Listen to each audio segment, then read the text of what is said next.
میں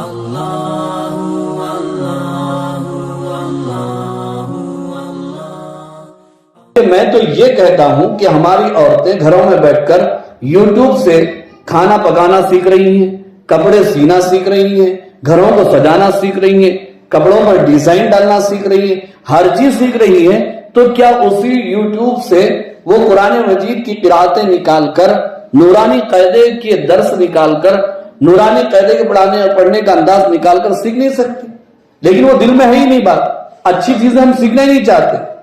دیکھو ایک چیز بنا دی گئی، اگر اس کا صحیح استعمال کریں گے تو ہمارے لیے فائدہ مند، غلط استعمال کریں گے ہمارے لیے نقصان دہ. کچن میں چاقو رکھا ہوا ہے، اگر آپ اس کو پیاز کاٹنے کے لیے، ترکاری کاٹنے کے لیے، گوشت کاٹنے کے لیے استعمال کر رہے ہیں تو فائدہ ہے. لیکن وہی چاقو آپ غصے میں نکال کر کے کسی پر وار اور حملہ کر دیے تو اس کی جان بھی لے لیں گے، اس کے بعد اپنی جان بھی دے دیں گے. تو استعمال چیز کا صحیح ہونا چاہیے، فونوں کا استعمال صحیح ہونا چاہیے. یہ فون فائدہ مند بھی ہے، نقصان دہ بھی ہے، مضر بھی ہے.